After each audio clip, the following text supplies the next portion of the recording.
My mission is to educate parents and policymakers and clinicians and educators about the fact that for children to be mentally healthy in the future, you have to be physically and emotionally present for them throughout childhood, but particularly in the two critical periods of brain development, which are 0 to 3 and 9 to 25, which is adolescence. Erica Komisar emphasizes that the foundation for a child's future mental health is built on the physical and emotional presence of caregivers, especially during two critical brain development windows, from birth to age 3 and adolescence, ages 9 to 25. During the first 3 years, a child's brain undergoes rapid growth, with 85% of the right brain developing, which is crucial for emotional regulation and attachment security.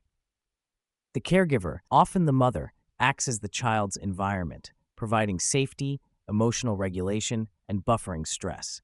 This presence helps the child develop resilience to future stress and adversity.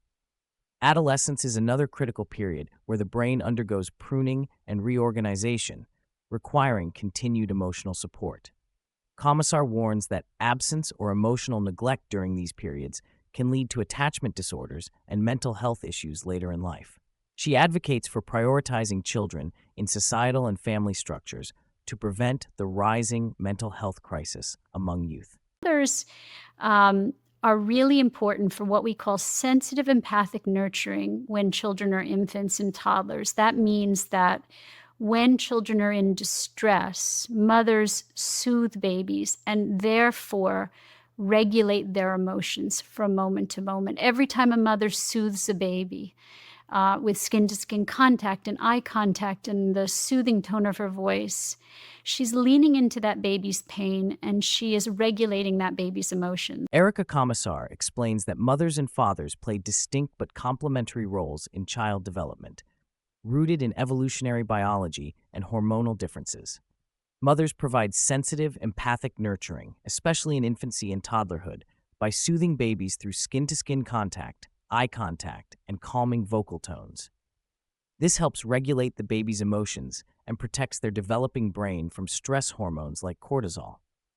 Fathers, on the other hand, tend to engage in playful, tactile stimulation, such as roughhousing and encouraging exploration, which helps children regulate excitement and aggression.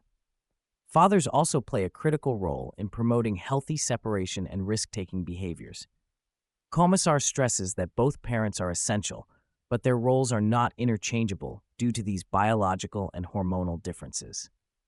Recognizing and respecting these differences is key to fostering healthy emotional development in children. So there's 4 attachment disorders: avoidant, secure, ambivalent, disorganized. Well, one, secure isn't a disorder. So Okay, there's secure secure, and is a then there's start. 3 attachment disorders. Yeah. Avoidant, ambivalent, disorganized. Yes. How does that manifest when you're an adult? So how would I know? Because I can relate to some of these, and I'm wondering how that would then manifest in my relationships or my life as an adult, outside of the obvious mental health, situations. Erica Komisar outlines 4 attachment styles: secure, healthy, and 3 attachment disorders: avoidant, ambivalent, and disorganized. Secure attachment develops when a child feels safe and emotionally connected to their primary caregiver, leading to healthy adult relationships characterized by trust and intimacy. Avoidant attachment manifests as difficulty forming deep connections, commitment issues, and emotional distance. Ambivalent attachment is marked by anxiety, clinginess, and fear of abandonment, often leading to suffocating behaviors in relationships. Disorganized attachment is the most severe, involving emotional volatility, anger, and self-harm, and is linked to borderline personality disorder.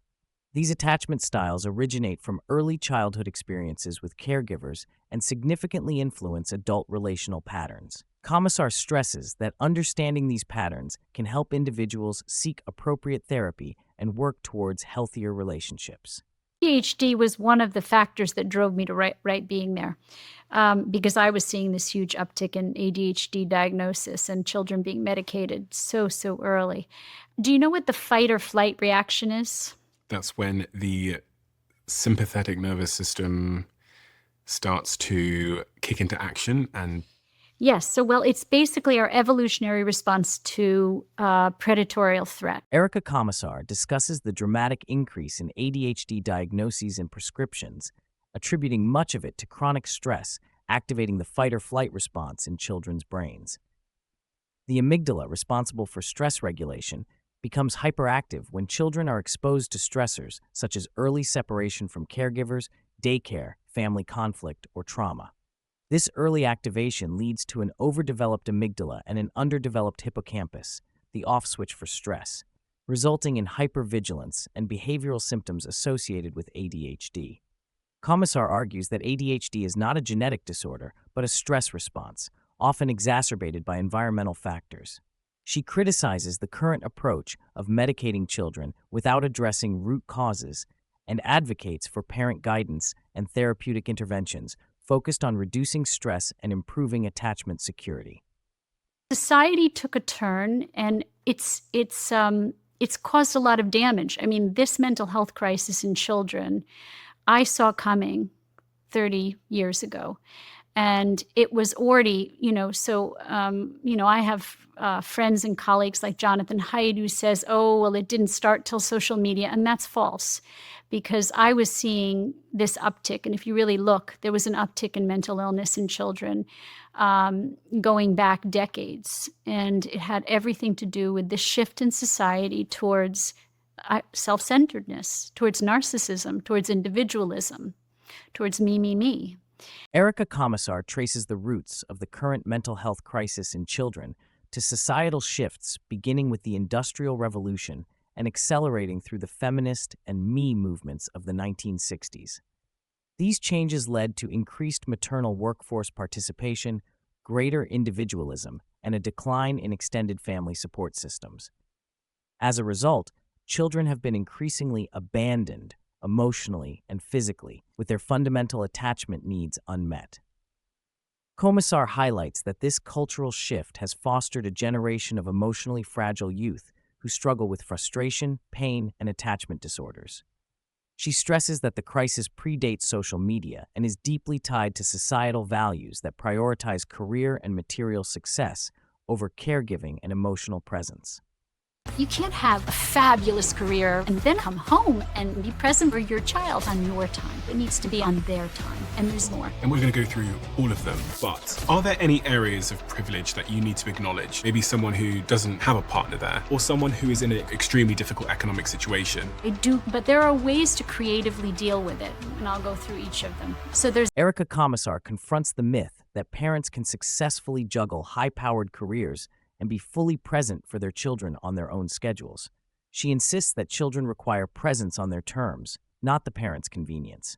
Komisar acknowledges socioeconomic and structural challenges, such as single parenthood and financial hardship, but emphasizes that creative solutions exist to prioritize caregiving.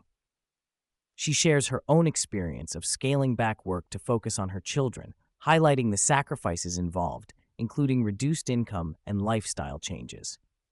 Komisar calls for societal and workplace reforms, such as paid parental leave and flexible work arrangements, to support parents in meeting their children's emotional needs without sacrificing economic stability. It takes a relationship to cause the trauma, and it takes another relationship to repair it.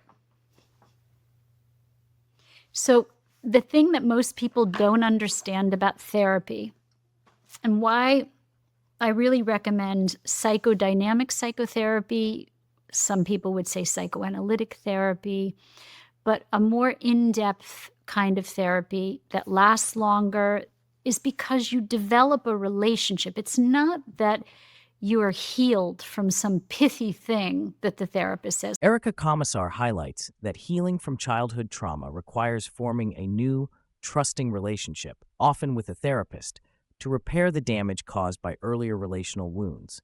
She explains that therapy is not about quick fixes or simple advice, but about the consistent, long-term relational experience that allows individuals to process and integrate their past. This reparative relationship helps clients develop healthier defenses and emotional regulation. Komisar also notes that therapy demands openness and vulnerability, which can be challenging for those with defensive barriers. She stresses the importance of balancing therapy with supportive relationships in one's personal life, cautioning against overburdening loved ones with unresolved trauma. I think it's the American Pediatric Association says no technology under the age of 2 for good reason. No iPhones, no iPads, right? Um, you wanna sit and watch a Mister Rogers when your baby is 2 together, a rerun of Mister Rogers' Neighborhood, that's fine, but no technology. After that, you want to really regulate that technology. Erica Komisar discusses the detrimental effects of technology and social media on children's developing brains. She supports the American Pediatric Association's recommendation to avoid screen time for children under 2 years old, emphasizing the importance of direct human interaction during this critical period. Technology, especially social media, artificially elevates dopamine levels, which can be 10 times higher in adolescent brains compared to adults, leading to addiction and impaired emotional regulation. The prefrontal cortex, responsible for controlling impulses and emotions, is not fully developed until around age 25, making adolescents particularly vulnerable. Social media also exacerbates self-consciousness, perfectionism, and anxiety, especially among teenage girls, by fostering a hypervigilant state of stress. Komisar advocates for strict regulation of technology use in children to protect their mental health. It's when you take a human being's purpose away. Remember, the purpose for men was to protect their family, it was to hunt in the old days, feed their families, but it was also to protect their families. It was to provide for their families.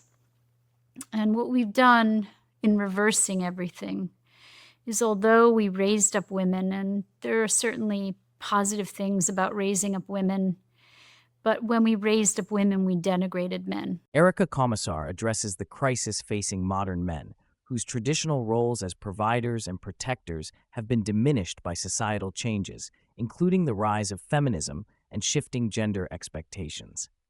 While empowering women has brought many benefits, Komisar argues that men have been left feeling purposeless, diminished, and depressed. She notes that men's self-esteem historically derived from meaningful work and family protection, both of which have been disrupted. Additionally, men who stay home to nurture children experience hormonal changes, such as lowered testosterone, which can affect mood and sexual function. Komisar calls for open conversations about these challenges and advocates for balanced roles that respect biological and psychological differences, aiming to restore purpose and mental well-being for men.